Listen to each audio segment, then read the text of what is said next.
안녕하세요. 순비제 제주 농부입니다. 아직은 춥지만 제주도는 날이 많이 풀리고 그다음에 다음 달 정도부터는 정말 따뜻한 봄이 올 것 같습니다. 아직은 먼 것 같지만 곧 봄이 옵니다. 그리고 빠른 곳은 2월 말부터 아니면 3월 초에 감자 같은 것을 심을 수가 있고 뭐 대파나 아니면 양파 이런 것도 심을 시기가 다가옵니다.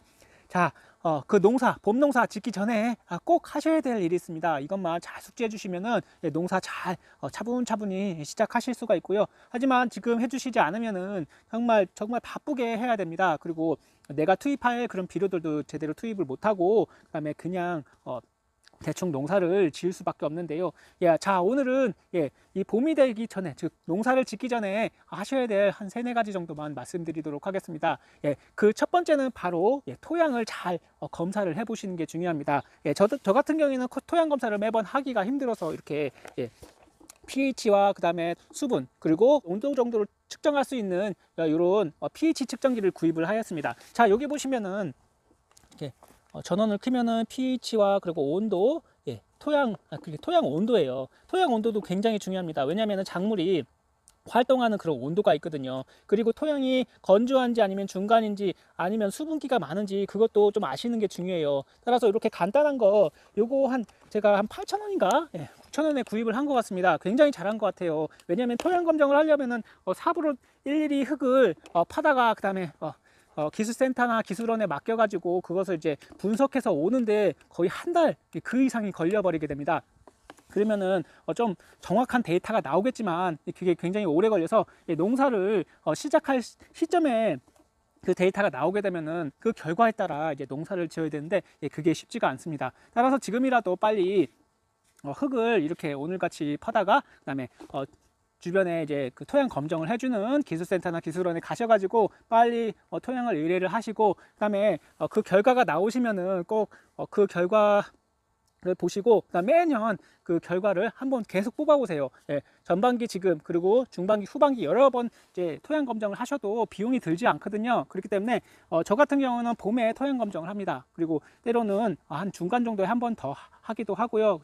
그래서 이제 그 데이터가 나오면 pH가 변화가 어떻게 되었는지 그리고 인산 그리고 칼슘, 마그네슘 그다음에 여기 있는 토양 EC 염류질적 정도를 이제 제가 보고 그다음에 대응을 하기 시작합니다. 그러면은 작물이 자라는 게 훨씬 다르고요. 나중에 보면은 그 농작물이 맛있고 그리고 비료를 적게 투입해도 작물이 잘 자라게 됩니다. 우선 첫 번째는 토양 검정입니다. 토양 검정을 어떻게 하셨는지 한번 제가 간단하게 토양 채취하는 방법부터 이야기 드려보도록 하겠습니다. 토양 검정 그냥 농사 짓다 보면은 대충 하면 되겠지 이런 생각을 하실 수가 있는데 농사를 1년, 2년, 3년 계속 하다 보면은 토양에 뭔가 이제 문제가 발생하기도 하고 뭐가 부족한지 잘 모르기도 하고 그래서 내 토양을 잘 아시고 그다음에 성적표가 나와요. 성적표가 나오시면은 그거를 이제 우선은 처음에는 안 좋게 나옵니다. 안 좋게 나오는 것을 이제 좋게 만들어야 되거든요. 그렇기 때문에 pH가 낮게 되면은 pH를 높여주는 고토석회나 이런 폐화석을 넣어주시면 그만큼 pH가 올라가고요. 그리고 칼슘이 부족하게 되면은 이런 고토석회, 폐화석 넣어주시면 되고 마그네슘도 마찬가지로 마그네슘 비료가 따로 있겠지만 고토석회 고토가 마그네슘입니다. 이 고토석회만 넣어주시면은 마그네슘을 충분히 올리실 수가 있어요. 그리고 인산이 부족하면 인산질 비료를 주시면 되고, 다른 비료질 성분이 부족하게 되면은 그 비료를 추가로 주시면 됩니다. 그래서 이렇게 토양 검정이 굉장히 중요하다. 토양을 채취하는 방법은 아주 간단해요. 우선은 내 토양의 pH를 이런 간단한 측정기로 이용을 하실 수가 있고요. 이렇게 간단하게 이 토양에다가 이 pH 측정기를 꼽아 보세요. 싹 꼽아 놓으시면은 이 pH가 이렇게 측정이 됩니다. 우선은 여러 군데 측정을 하셔야지 한 군데 갖고 믿으면 안 됩니다. 뭐 100% 믿을 수는 없겠지만 그래도 간단하게 할 수 있는 방법이기 때문에 이런 pH 측정기가 어떻게 보면은 좀 빠른 결과를 볼 수 있기 때문에 괜찮은 방법이라고 생각합니다. 자, 이렇게 꼽아 놓으면은 pH가 계속 변화를 해요. 그래서 내 토양의 pH는 지금 6.5라고 되어 있는데요. 그래서 토양이 pH가 6에서 6.5 정도가 되면은 정말 좋은 토양이라고 합니다. 6에서 6.5가 되면은 그만큼 비료 흡수율도 95%에서 100%가 되니까 그만큼 비료 투입량도 줄어들겠죠. 조금씩 비료를 줘도 그만큼 작물들이 이런 과일류나 아니면은 채소들이 비료든 뭐든 다 잘 받아 먹는다고 보시면 되겠습니다. 자, 측정기를 한번 꼽아 놓았는데요. 6.5가 나왔습니다. 하지만 pH가 내 땅의 pH가 7 이상이 되게 되면은 토양 계량제는 사용하지 마세요. 너무 높아진 수치는 떨어뜨리기 힘듭니다. 낮은 수치는 이제 투입을 해서 올릴 수가 있지만 높이 이미 과용된 것은 어떻게 해결을 할 방법이 없어요. 자, 그러면은 토양 그 검사를 하기 위한 토양을 채취를 어떻게 하냐? 방법은 이렇습니다. 우선은 겉에 있는 이런 낙엽이나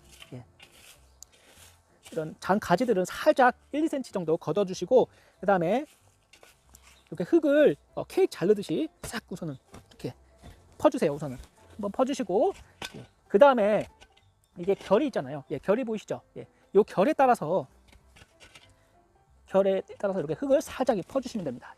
이렇게 흙을 푸셔서 봉지나 이거 토양 샘플 봉지가 있으시면 거기다 넣으셔서 토양 검정 의뢰를 하시면 됩니다.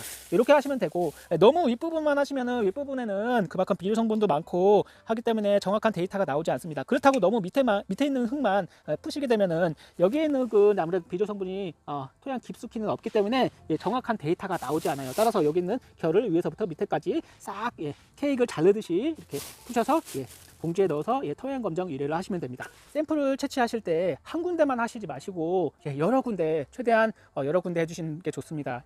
이 작물과 작물 사이에 딱 구역을 정해 두시고, 뭐 하우스라면 하우스에 뭐 이런 한 동에 보면 한 두세 군데 정도 해주시고, 아니면 노지면은 군데군데 한 100평이라고 보시면 한 세네 군데 이제 흙을 살짝 퍼가지고 그 흙을 여기다 한 군데 다 모아서 섞어서 그 다음에 기술센터나 아니면 기술원에다가 토양 검정 하시는 곳에다가 이제 맡기셔갖고 검정 의뢰를 하시면 되는데요. 이렇게 토양 검정 의뢰를 하시고, 뭐 빠른 곳은 뭐 단 며칠 만에 나오겠지만 이 토양을 말리고 그다음에 분석하는데 굉장히 오래 걸립니다. 따라서 지금 농한기일 때 봄이 되기 전에 빨리 채취하셔서 검사를 하시고, 그러면은 이제 토양 검정 결과가 나오거든요. 그 결과에 따라서 이제 토양에 이제 칼슘이 필요하면 칼슘을 미리 밭 시작하기 전에 넣어주시고, 만약에 뭐 인산이 부족하다 하시면 인산을 넣어주시고, 마그네슘이 부족하다 하시면 마그네슘을 넣어주시면 됩니다.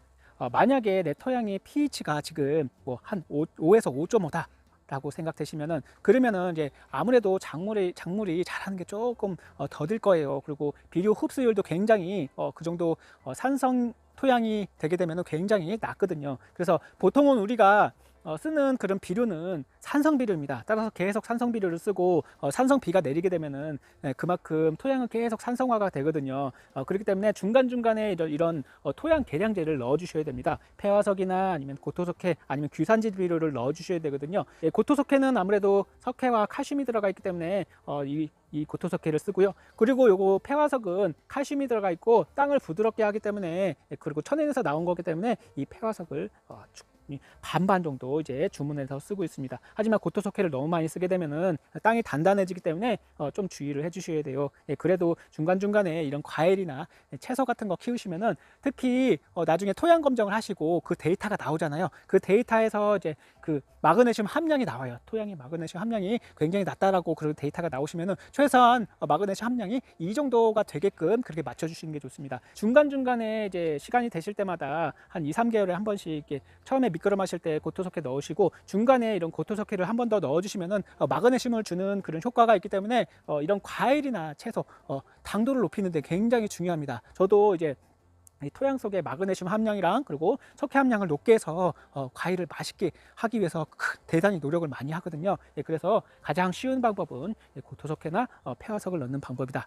그리고 채소도 마찬가지입니다. 만약에 감자나 뭐 양파, 당근을 심거나 아니면 대파를 심는다고 하시면은, 아니면 이런 과일나무를 키우고 계신다면은, 우선은 밑거름, 이것도 마찬가지로 봄거름을 주잖아요.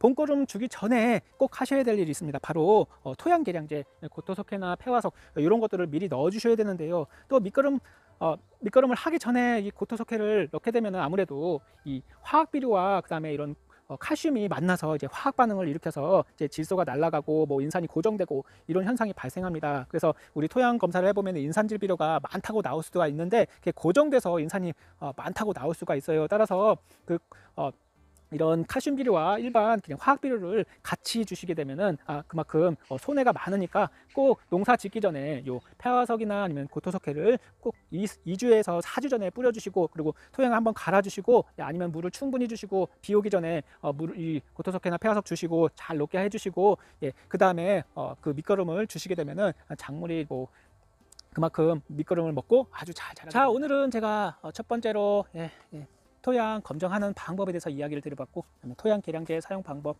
그리고 pH를 유지해야 되는 이유, 그리고 칼슘과 마그네슘을 쉽게 공급할 수 있는 방법, 바로 이런 고토석회나 폐화석을 주시게 되면은 칼슘이 이동 속도는 굉장히 느리겠지만 그만큼 충분히 밭에 뿌려주기 때문에 작물이 잘 자라게 됩니다. 올해 귤 맛있게 드셨죠? 맛있게 된 이유가 바로 토양을 알고 그다음에 좋은 비료를 적절한 시기에 썼기 때문이라고 생각됩니다. 우선은 농사 시작하기 전에 충분히 이제 계량제를 잘 뿌려주시고, 그다음에 검사를 통해 토양을 잘 검사를 해보셔서 한번 결과를 보시고 계속 토양이 변화되는 것을 보십시오. 그리고 세 번째로 하셔야 될 게 밭 정리입니다. 밭을 정리하시고, 그리고 농기계도 한 번씩 점검을 해보세요. 막상 약을 뿌리려고 하는데 기계가 고장 나 있으면 안 되잖아요. 기계도 한 번씩 테스트 해보시고, 혹시 어디 줄이 터진 데 없는지 한번 보시고, 그 다음에 1월에는 1, 2월에는 이제 보조 사업이 많이 나옵니다. 보조 사업 많으니까 뭐 농기계나 아니면 전동가위, 그다음에 여러 가지 뭐 엔진톱도 있을 거고, 그런 것들 잘 신청하셔서 보조 사업 받으셔서 저렴하게 구입하시고 농사를 하시면 좋을 것 같습니다. 오늘 영상 감사드리고 고토석회 뿌리고 이제 토양 좀 더 채취하고 마무리 해보도록 하겠습니다. 다음에 뵙겠습니다. 감사합니다.